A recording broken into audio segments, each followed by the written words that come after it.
दोस्तों good morning. Gyandeep mind power परिवार में आप सभी का स्वागत है। आशा रखता हूँ कि आप सभी अच्छे होंगे, स्वस्थ होंगे। तो मैंने परसों लेट नाइट को एक वीडियो बनाई थी, वो आपने देखी होगी। उसके पहले भी 24,777 से लेकर जो डाउनफॉल गिरा है वहां तक की मैंने आपको मेरी रिपोर्ट पूरी दिखाई थी। अब मार्केट के अंदर जिन लोगों को सिंडिकेट के बारे में नहीं पता, तो उनको सिंडिकेट के बारे में पता होना चाहिए। तो पहले तो मैं एक चीज बता दूं कि मैंने परसों जो लेवल दिए थे वो 23,999 का जो कैलेंडर स्ट्रेटेजी का सेलर्स का हैज लेवल था, वो वहां पर उन्होंने लाना था। मतलब कि 23,252 से जो बाइंग हुई थी लास्ट मंथ के अंदर जो गिरावट के बाद में, और 24,777 का हाई दिया, उसका दोनों का पीवट पॉइंट का जो सेटलमेंट था वो 23,998 और 23,850, मतलब वहां से उनको बॉन्ड्स इंटरेस्ट जो होते हैं वो उनके हाई हो जाते हैं। अब भैया मान लो बॉन्ड्स के अंदर जो सिंडिकेट है वो अगर मान लो लॉस देख रहा है, तो रिवर्स बॉन्ड के अंदर जहां से मैंने अप्लाई किया था 25,200 की कॉल बहुत भारी मात्रा में सेल होने वाली है, बिकॉज के वहां पर बहुत सारे सेलर्स इकट्ठा हो गए थे।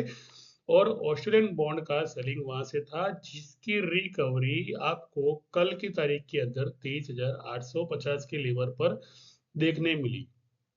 तो लोग मुझे पूछते हैं कि सर आप ये कैसे जज करते हो। मैं बोला मैं ना जो हैज करते हैं उनके साथ मैंने काम किया हुआ है। मतलब कि 6 6 महीने मैंने उनके साथ वर्किंग की है। सिर्फ एनालिसिस्ट हूँ और एजुकेटर ही हूँ, मार्केट के अंदर इससे ज्यादा कुछ नहीं है। बराबर, तो जो एनालिसिस्ट होता है तो उसका इकोनॉमिक्स लेवल, स्टेटिस्टिक लेवल और फाइनेंशियल लेवल समझदारी जो होती है ना, इतनी मैच्योरिटी होनी चाहिए कि कहाँ से कौन कौन क्यों क्यों अप्लाई कर रहे हैं बॉन्ड। तो बॉन्ड्स का मतलब पहले तो आपको समझना पड़ेगा। तो बॉन्ड्स क्या होते हैं कि सभी कंपनी होती है जिनको फंड की जरूरत होती है, तो वो लोग क्या करते हैं, बॉन्ड्स क्रिएट करते हैं कि उनके कंपनी के संचालन के लिए बॉन्ड्स क्रिएट करना, मतलब लोगों से, पब्लिक से फंड मांगना। तो पब्लिक से फंड मांगेंगे तो पब्लिक को क्या मिलेगा, तो 5.5% से सवा पौने पौने 7 पौने 6% तक तो बैंक अपनी रिटर्न देती है। तो 3% ज्यादा के लिए पब्लिक कहाँ करती है, इन्वेस्टमेंट बॉन्ड्स में करती है। सिक्योर मनी होता है। तो रेटिंग के हिसाब से देखकर आप कहीं भी देख लो इन्वेस्टमेंट कर सकते हो। मेरी एडवाइस नहीं है, लेकिन आप इसको समझे, कहने का मतलब तो वही चीज होती है ऑप्शन फ्यूचर कॉन्ट्रैक्ट के अंदर। तो मेरे जो कलीग थे, कंपनी के मालिक थे, तो उनको मैंने सिर्फ इतना बताया कि देखो आपने 856 को जो है ना, आपने क्या किया है, टाटा मोटर की खरीदी होल्ड करके रखी हुई है, और मुझे इसके बॉन्ड्स के जनवरी के जो कॉन्ट्रैक्ट है वो 730 की स्ट्राइक पर हैवी मात्रा के अंदर मुझे ओपन इंटरेस्ट दिखाई दे रहे, मतलब के 72 का प्रीमियम। जनवरी का 72 का 730 का प्रीमियम लिखना है तो लिख लीजिए। जनवरी का 730 का प्रीमियम जब 7 दिन पहले या जब 24,777 पे था, वहां पे वो 72 पे चल रहा था। मैंने बोला सर जी ये फ्यूचर अगर गिरा तो 730 रुपया इसका जो है वो डीप एटीएम जो होता है वो अपनी तरफ खींच के लाएगा। मतलब जहाँ पे हैवी मात्रा में ओपन इंटरेस्ट होते हैं, तो जहां से मार्केट पुश बैक करके ऊपर जाता है तो वही मार्केट नीचे आता है। इसको कहते हैं बॉन्ड्स की रिकवरी करना। मतलब के अब मैं आता हूँ मुद्दे की बात पर समझाने, मैं सही हूँ गलत हूँ बताने की कोशिश नहीं कर रहा हूँ। मैं सिर्फ ये बताने की कोशिश कर रहा हूँ कि मैं आपको सिंडिकेट के बारे में दिखाना चाहता हूँ। तो यहाँ पर मैंने कुछ इमेजेस क्रिएट की है गूगल से सर्च करके कि सिंडिकेट बैंक। अब सिंडिकेट बैंक का मतलब पहले आपको समझना जरूरी है कि बैंक निफ्टी बार बार गिरता क्यों है। देखो, हर एक्सपायरी के अंदर मैंने आपको एक चीज बताई थी कि जैसे एक्सपायरी की प्रोडक्ट आप देख रहे हो कि इस एक्सपायरी की जो डेट है वो अभी खत्म होने आई है, तो आप उस चीज को हाथ नहीं लगाते। मतलब कि अभी 27 तारीख की जो एक्सपायरी जनवरी दिसंबर की चल रही है, तो आप उसके प्रीमियम को तो हाथ अगर लगाने गए या एवरेज करने गए, तो मैंने कल की वीडियो में बोला था वो वही होगा जो भाई लाख का 12,000 होगा और 12,000 का 1,200 रुपये हो जाएगा, मतलब जीरो हो जाएगा, हिम्मत नहीं रहेगी पैसा छुटाने की भी दूसरा। बराबर, तो यहाँ पे सिंडिकेट का मतलब क्या होता है कि बैंक जो होते हैं चलाने वाले ह्यूमन ब्रेन होते हैं। ह्यूमन ब्रेन का मतलब होता है कि ये वो लोग होते हैं कि जिनका मार्केट में कैपिटलाइजेशन सबसे ज्यादा होता है। कैपिटलाइजेशन की बात करता हूँ मैं, मार्केट कैप्चर की बात नहीं कर रहा हूँ, मतलब फंड्स ज्यादा है। तो ऐसे कितनी इंस्टीट्यूशन है जिनके पास फंड ज्यादा है, तो वो आपको अगर गूगल से सर्च करना हो तो आप कर सकते हो, तो आपको मिल जाएगा पूरा डेटा, जिसको कहते हैं मॉर्गन स्टैनली। और काफी सारे ऐसे इंस्टीट्यूट है जो कई सालों सालों से, मतलब के समझ लो भाई, भारत देश जब आजाद नहीं हुआ था तब से ये लोग संचालन कर रहे हैं, मतलब पीढ़ी दर पीढ़ी इनका राज है ना चलता जाता है। आपको यूट्यूब पर इसके तरफ बहुत सारे वीडियो मिल जाएंगे जो राजाशाही की तरह रहते हैं, और सभी देश की सरकार को, गवर्नर को या गवर्नमेंट को सपोर्ट करते हैं, बराबर। सरकार को समझो नई सरकार लाना हो तो उनको सपोर्ट करना, संचालन करना, ये सब उनका काम होता है। तो ये सारे जो होते हैं सिंडिकेट्स, उनका काम क्या होता है भाई, bottom to buy, higher to sell. तो ये लोग क्या करते हैं कि पहले क्या करते हैं कि बॉन्ड्स डिक्लेयर करते हैं, मतलब सिंडिकेट को भी पैसे की जरूरत होती है, और बैंक में तो पैसा जो होता है आपने 5.5% या 5.25% के इंटरेस्ट पर रखा हुआ है। अब ये सिंडिकेट जो चलाने वाले बैंक के जो होते हैं ना, जो ऑपरेटर बोलते हैं, बैंक के ऑपरेटर नहीं, मतलब कि सिंडिकेट चलाने वाले जो मेंबर्स होते हैं, तो ये मेंबर्स जो होते हैं वो कौन होते हैं, तो यहाँ पर आपको समझना पड़ेगा कि वो होते हैं कॉरपोरेट। कॉरपोरेट का मतलब क्या हुआ कि ये होता है, मतलब कि भाई जो जिनके पास फंड ज्यादा है, जैसे मॉर्गन स्टैनली हुए, तो ऐसे काफी सारे लोग। तो यहाँ पर सिंडिकेट डायनामिक्स का मतलब, मैं यहाँ पर एक कोई भी आप नाम लिख सकते हो जो यूट्यूब पे आपको गूगल पे सर्च करके मिल मिल जाएगा आपको, तो वहां पे इसको नाम लिखो। यहाँ समझ लो सारी की सारी बैंक से, बराबर, यहाँ बैंक से, और यहाँ समझ लो पूरी की पूरी पब्लिक है। अब पब्लिक को क्या लगता है कि भाई स्टॉक मार्केट में है ना इन्वेस्टमेंट में थोड़ा रिस्क है, तो अपने क्या करेंगे, बैंक्स में इन्वेस्टमेंट करेंगे। तो बैंक्स में 5.5% के या 7.25% के इन्वेस्ट करते हैं। तो जो ऑर्गेनाइजर होते हैं सिंडिकेट के, वो लोग क्या करते हैं, वो लोग ये करते हैं कि भाई जिन जिनको पैसों की जरूरत है, लोन की जरूरत है, तो बैंक के माध्यम से लोन देना, जिसको कहते हैं आपको कार लोन ली, टू व्हीलर ली, आपको अगर मान लो आपका सिबिल अच्छा है तो आपको बार बार ऑफर की जाएगी, आपके मोबाइल के अंदर मैसेज आते हैं, देख लेना। अब जैसे ही आपके पास वो फंड्स आया लोन का, जैसे मैंने 3.5 से 4 लाख की मैंने अगर लोन अप्लाई किए, मेरा सिबिल स्कोर अच्छा है 850 था, तो मैं क्या करता है, तो मेरी लोन फास्ट पास हो जाती है। अब मेरे अंदर वो दिमाग होना चाहिए कि इसको मैं स्टॉक मार्केट में फ्यूचर ऑप्शन कॉन्ट्रैक्ट में इन्वेस्ट ना करूं, जबकि इसका मैं डाइवर्सिफिकेशन करूं। तो बिजनेस में अगर मैं इसको डालता हूँ तो मेरे को 20% रिटर्न उसका मिलेगा, लेकिन स्टॉक मार्केट में डालता हूँ तो वो मेरे को लॉस करवाएगा। क्यों लॉस करवाएगा, अब इसके बारे में बताता हूँ। तो मंथ के एंडिंग तक 15 तारीख से लेकर 20 तारीख तक कई सारी फाइलें पेंडिंग्स होती है, जिसको लोन को पास किया जाता है। तो वो लोन पास करने का जो पीरियड होता है, वो लोन पास करने का पीरियड पूरा होता है, लोन लोगों को दी जाती है, मतलब कि वो लोन देने के लिए पैसा जो बॉन्ड्स होता है वो पब्लिक से ही लिया जाता है। अब ये उल्टी सीधी चैनल में आपको दिखा रहा है। एक तो हमें जो लोन इंटरेस्ट है वो 20 या 16% पे पीएल दी जाती है, बिजनेस लोन ली जाती है समझो 14 पे, या फिर हमें कार लोन ली जाती है 8.5% पे, या होम लोन दी जाती है समझो 9.5% पे। तो ये जो आंकड़े हैं, तो उससे भी उल्टे आंकड़े मैं आपको ये समझाना चाहता हूँ कि बॉन्ड्स को यही कंपनी ऑपरेट करती है, बोलती है भी हम जो है बॉन्ड्स डिक्लेयर कर रहे हैं, तो जिन जिनको पैसे इन्वेस्ट करने हो तो हमारे पास आए, तो 5.5% पे ये लोग इनको इंटरेस्ट देते हैं, और 8.5% पे लोन, मतलब 3 से 4% का स्प्रेडिंग ये लोग बैठे बैठे कमा लेते हैं संचालन करने में, बिल्डिंग के बनाने के अंदर। अब मुद्दे की बात वो है कि जब हमारे पास पैसा आता है, जैसे मेरे पास 4 लाख रुपया आया, आपके पास 40 लाख रुपया है, कैसे भी आया, पीएल किया, बिजनेस किया, मोर्गेज किया, कुछ भी किया, आपके पास पैसा आ गया। अब अगर मार्केट के स्टेटिस्टिक के बारे में अगर पता नहीं है, तो सारा का सारा पैसा जो है ना वो कर्ज में चला जाएगा, कर्ज लिया कर्ज में ही चला जाएगा। तो उसको कहते हैं डाइवर्सिफिकेशन। तो मार्केट में क्या होता है, हम जो खुद पे विश्वास है कि मैं यहाँ से 20% अर्न कर सकता हूँ, तो वहां पे मैं निवेश करूँ। अगर मुझे लग रहा है कि यहाँ पे खड्डा है, मैं गिर सकता हूँ, मेरा जो पैसा मैंने लिया है, बैंक से लिया, कहीं से लिया, तो वो डूब सकता है, तो वहां पे निवेश ना करें, जिसको कहते हैं स्टॉक मार्केट में फ्यूचर कॉन्ट्रैक्ट। तो मैंने ये फ्यूचर कॉन्ट्रैक्ट मेरे उस जो बॉस को मैंने पहले ही बोला था कि 856 का जो कॉन्ट्रैक्ट है, इसका लोअर 730 740 का मुझे दिख रहा है, बिकॉज के फ्यूचर 1.25 लाख का 12,000 करने वाला है। मतलब स्पॉट तो भैया जीरो ही समझो। तो मार्केट देख लो कहाँ पे आया, मतलब कि अगर वो पैसा किसी ने भी फ्यूचर पे, अगर मान लो लोन पास करने के बाद में यूं सोचा होगा कि ला 756 के बाद में बाइंग जाता हूँ, भाई 780 के बाद में 820 की बाइंग की है, तो वो बेचारा बेचारा एवरेज करेगा, बोलेगा 820 की मेरी बाइंग है तो मैं एवरेज करूंगा, फ्यूचर को लेके एवरेज करूंगा। तो ये भी फ्यूचर ही जब सेलिंग पे है, लाख के 12,000 कर रहा है, तो भैया वहां हम कैसे खड़े रह सकते हैं।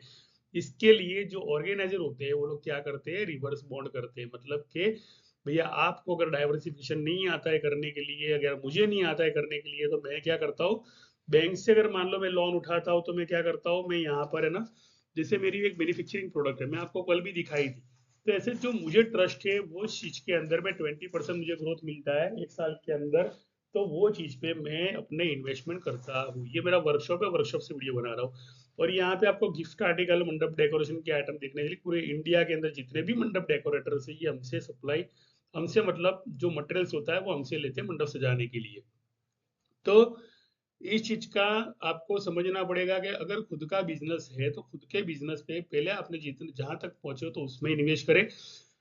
स्टॉक मार्केट की एक टाइम फ्रेम होती है, जैसे मैंने बोला 853 का जो हाई है तो वो 730 तक लो देने वाला है, तो 730 तक लो देने वाले की बात अगर 7 और 3 10 होता है, मतलब कि शून्य शून्य, मतलब के आज अगर देख लो कि भाई कल की तारीख के अंदर जिन्होंने भी मार्जिन मनी पेड किया है या जिन्होंने भी, कल एक्सपायरी है, कल एक्सपायरी थी मार्केट की गुरुवार को निफ्टी की, और वहां पे भी अगर मतलब फ्यूचर को बाई करके खड़े तो भी मार्केट क्या कर रहा है भाई, आज 23,720 के लोअर पर स्पाइक करके, मतलब कि बोलते हैं ना लोअर खोल के, और वहां से साइड में ओपन करके 20:30 के बाद में कुछ हो सकता है कि मार्केट में थोड़ी बहुत बाइंग आए, फ्यूचर बाई करे वापिस और अपने लेवल पे वापिस आ जाए। तो ये चीज होती है कि ये काम करने का काम किसका होता है, ऑर्गेनाइजर का होता है। ऑर्गेनाइजर कौन है, बैंक चलाने वाले लोग हैं। बैंक वाले क्या करते हैं भाई, बॉन्ड्स डिक्लेयर करते हैं, तो पब्लिक क्या करती है वहां पे 5.5% के इंटरेस्ट के लिए, ये ना देखे कि इन्फ्लेशन रेट जो है 6.25% चल रहा है, मतलब 1.25% टोटल लॉस होने वाला है उनको। तो ये 1.25% लॉस होने वाला इन्फ्लेशन के अंदर ये भी ना देख के अगर मान लो बैंक में निवेश करती है और बैंक का ही पैसा मान लो, बैंक निफ्टी जैसे गिरता है गिरता है गिरता है गिरता है गिरता है, तो बैंक निफ्टी अगर गिर गया तो फिर बैंक में रखे पैसे की भैया सिक्योरिटी पब्लिक को तो है ही, लेकिन इन्वेस्टर की नहीं है ना। अगर मान लो मैं 5 लाख रुपए इन्वेस्ट करता हूँ, 2.5 लाख रुपए में बैंक में इन्वेस्ट करता हूँ तो एफडी के लिए, लेकिन मैं बाकी के 2.5 लाख रुपए जो मैं अगर स्टॉक मार्केट में इन्वेस्ट करूंगा और उसमें से 30% अगर लॉस चला गया मार्केट में, मेरा पोर्टफोलियो लॉस हो गया, तो भैया वो 5.5% जो बैंक में पड़ा है उसको मैं कैसे रिकवर करूंगा, वो कैसे रिकवर करके देगा मुझे, बताओ मेरा लॉस। बैंक में जो 5.5% पे जो मुझे 5 साल के अंदर रिकवर करते, तो मुझे 5 साल तक इंतजार करना पड़ेगा मुझे, कहने का मतलब। तो तब तक मेरा जो पोर्टफोलियो होता है, बैंक मैनेजमेंट होता है, बैंक का पैसों का मैनेजमेंट होता है, वो डिके होता रहेगा, मतलब टाइम, और दिमाग भी काम नहीं करेगा, ब्रेन भी काम नहीं करेगा। इससे बेहतर आसान रास्ता एक है, इंतजार करो। हर एक्सपायरी के एंड के बाद भी 3-4 दिन का या 6-7 दिन का इंतजार करो, तो वो आपको क्या करेंगे, जैसे ऑर्गेनाइजेशन ने अपने बॉटम के बॉन्ड्स को हाई किया, बॉन्ड्स को हाई किया मतलब बॉन्ड्स के रेट को हाई किया, बॉन्ड्स के बोलते हैं ना इंटरेस्ट को हाई किया, तो बॉन्ड्स इंटरेस्ट लो होता है तो ऑप्शन प्रीमियम हाई होते हैं, फ्यूचर में बाइंग आती है। बॉन्ड्स इंटरेस्ट अगर बढ़ने लगे तो समझ लो भैया मार्केट में जो ऑर्गेनाइजेशन है ना, मार्केट के अंदर जो बैंक चलाते, बैंक सिंडिकेट चलाते, तो वो लोग क्या करते अपना फंड, जैसे वर्ल्ड कप आया तो वर्ल्ड कप में स्पॉन्सर बने थे तो मार्केट में तेजी हुई थी, जैसे बजट आया तो बजट के अंदर भी भाई बढ़िया होता है, तेजी हुई थी मार्केट के अंदर, लोग अच्छा खासा कमाए थे, 30-30% रिटर्न लिया था उस टाइम पे। तो जितना रिटर्न लास्ट 6 मंथ के अंदर वर्ल्ड कप में जो कमाए थे लोग, और जो बजट में सेकंड मंथ के अंदर भी कमाए थे लोग, वो सारा का सारा जब तक उल्टा कैलकुलेशन नहीं होता है मार्केट के अंदर डाउनफॉल के अंदर, तब तक वो बोलते हैं ना कि जितना कमाया उतना गया मार्केट के अंदर। मतलब कि मार्केट में लोगों को डिमांड सप्लाई का ही नॉलेज है। मतलब कि एक बार मार्केट में तेजी आती है तो जो डिमांड, जो ऊपर सप्लाई तक माल जाता है ना, तो सप्लाई के बाद में और डिमांड आती है, सप्लाई के बाद में और डिमांड आती है, मतलब सप्लाई बिकम्स टू डिमांड। तो वहां पे क्या होता है, बॉन्ड्स इंटरेस्ट डिके होते हैं, ऑप्शन प्रीमियम फ्यूचर जो होता है बाइंग में चला जाता है, जैसे बजट में हुआ था, वर्ल्ड कप में हुआ था। 22/6 को वर्ल्ड कप पूरा हुआ, 30/6 तक का डेटा, 30/6 तक का डेटा पूरा का पूरा तेजी में था। 25 मई से 28 मई से वर्ल्ड कप शुरू हुआ था। जो आदित्य बिरला फैशन की टी शर्ट थी वो स्पॉन्सर में थी, मतलब कि आदित्य बिरला फैशन का तब मैंने देख 345, 277 से 345 का मैंने खुद ने हाई देखा, तब मैं उस कंपनी के अंदर जो हेज पोजीशन बना रहे थे, हम लोग हेज पोजीशन बना के काम कर रहे थे। तो उसके बाद में क्या हुआ, अब मार्केट में बोनस डिक्लेयर शुरू हो गया, फिर वो क्या बोलते हैं स्प्लिट शुरू हो गया, मतलब कि कंपनियों ने जितना कमाया, अब कंपनियों ने क्या किया, बांट दिया और प्राइस को वापस नीचे लेके आए, मतलब बॉन्ड्स इंटरेस्ट को हाई किया और प्राइस एक्शन को नीचे लेके आए। अब जितने लोगों के पास अगर मान लो स्प्लिट के स्टॉक भी पड़े हैं तो भी उनको 10 साल तक तो इंतजार करना ही है, 6-7 साल तो सही लॉन्ग टर्म जिसको कहते हैं, लेकिन जो शॉर्ट टर्म वाले, तो उनकी बाइंग प्राइस से अगर मान लो हिस्टोरिकल डेटा के अंदर मान लो कि भी प्राइस अगर प्राइस एक्शन अगर नीचे की तरफ जा रही है, तो वो लोग क्या करेंगे भाई, डर के मारे बोलेंगे इससे अच्छा तो बैंक एफडी में पैसा अच्छा मिलता है, सिक्योर तो है, ये होता है। मतलब कि तेजी देखकर अगर बैंक एफडी का पैसा अगर निकाल कर अगर मान लो आप स्टॉक मार्केट में डाल रहे हो, ऑप्शन में डाल रहे हो, एसआईपी में डाल रहे हो, म्यूचुअल फंड में डाल रहे हो, ईटीएफ में डाल रहे हो, कहीं भी डाल रहे हो, और अगर ईटीएफ एसआईपी अगर मान लो गए साल के अंदर 50% रिटर्न दिया और ये साल के अंदर मान लो 30% रिकवरी की, तो भैया नए जो इन्वेस्टर है तो उन लोगों को इतनी जल्दी मुनाफा कैसे दिखेगा, मुझे ये बताओ पहले। बिकॉज कि पिछला जो इन्वेस्टर था जिसने 50% रिटर्न लिया था, वो अगर ये सोच रहा है कि भी मेरा मुनाफा 100% होगा, तो वो तो भैया आने वाले 3 साल के बाद में होगा या आने वाले 2 साल के बाद में होगा। वो भी एक मैथोलॉजी है, सिमुलेशन थियरी। तो अभी तो मार्केट समझ लो भाई जो डाउनफॉल दिखा रहा है और डबल बॉटम की तरफ जा रहा है, मतलब तो इतना जरूर समझे मार्केट के अंदर के सिंडिकेट चलाने वाले जो इन पर ध्यान दीजिए। थैंक यू, दुनिया शुक्रिया पर। जय हिंद जय भारत। मेरा ये वीडियो बनाने का मकसद एक ही था, जो आज तक मुझसे जुड़े दिन के अंदर 10-15 लोग मुझे मिलते हैं स्टॉक मार्केट के अंदर, मुझे बोलते बोले आप जिस तरह से बात करते हो ना उस तरह से हम समझ सकते हैं, बोले लॉजिक तो है आपकी बात के अंदर। बस तो वो जो मुझे बोले हैं आज तक के लॉजिक है आपके बात के अंदर, तो वो लॉजिक मैं आप तक पहुंचाना चाहता हूँ। डेटा वगैरह नहीं दे रहा हूं मैं आपको, बाइंग परचेस करने के लिए नहीं बोल रहा हूं मैं आपको, सिर्फ समझने के लिए बोल रहा हूँ कि इन चीजों को जरा समझ लो। सीखना चाहते हो स्टॉक मार्केट, देखो एनआईएसएम सर्टिफिकेट लेने के बाद में भी अगर मान लो दिन के अंदर 4 बार एसेलिट होती है, तो भैया नुकसान किसका हुआ मुझे बताओ, चलो पहले नुकसान किसका हुआ। और अगर टारगेट में मान लो आपको वीकली 2-3 टारगेट आपके हिट होते हैं और 4 एसेलिट होती है, तो जितना भी कमाया है ना आपने, उसका 50% मार्जिन निकल जाएगा। अब एक लास्ट पॉइंट मैं आपको बोल देता हूँ। अगर मान लो फ्यूचर पे ट्रेड कर रहे हो और फ्यूचर मान लो आपने लास्ट दिन के अंदर जैसे भाई 24,202 का फ्यूचर परसों समझो बुधवार को क्लोजिंग के अंदर चल रहा था, लोगों को लगा वहां पे फ्यूचर जो है लॉन्ग जाएगा, चलो स्पॉट नीचे आ गया, एक्सपायरी कल थी निफ्टी की और लोग फ्यूचर को लॉन्ग किए रखे थे वापिस। तो जैसे 24,301 की जो स्पाइक आई ना, तो मेरे जो साथ जुड़े लोग हैं कुछ कंपनी के, जैसे कंपनी के ऑनर से, लिस्टेड कंपनी के ऑनर से मेरे साथ जुड़े, तो मैंने उनसे एक चीज कही, मतलब सर जो बाइंग प्राइस है ना वहां पे ही क्लोजिंग है। मतलब मार्केट एफआईआई क्या करेगा, बाइंग दिखाएगा 300 की, आपको लगेगा मार्केट अभी बुलिश है, निफ्टी का जीरो टू हीरो स्ट्रेटेजी चलेगी, लेकिन मार्केट अगर नीचे खुल गया तो आपकी फ्यूचर वाली बाइंग जो 300 पॉइंट आपको प्रीमियम में डिके दिखाएगी, मतलब वो स्ट्राइक आपको 4% आपको लॉस दिखाएगी। अगर ये आपकी देखने की हिम्मत हो तो ही आप फ्यूचर को होल्ड करें, और 2 से 3 दिन अगर देखने की हिम्मत हो, शुक्रवार को नया डेटा ओपन होने वाला है, नए ओपन इंटरेस्ट क्रिएट होगी, मतलब नए बॉन्ड जनरेट होगी, मतलब 5% की बाइंग 4% गिरा के बाद में अगर 4% की बाइंग आती है तो इसको कहते हैं बॉन्ड्स का इन्वेस्टमेंट। लेकिन पहले तो तोड़ दिया ना, कमर तोड़ दी ना पहले तो इन चीजों को जरा ध्यान में रखिए। Thank you.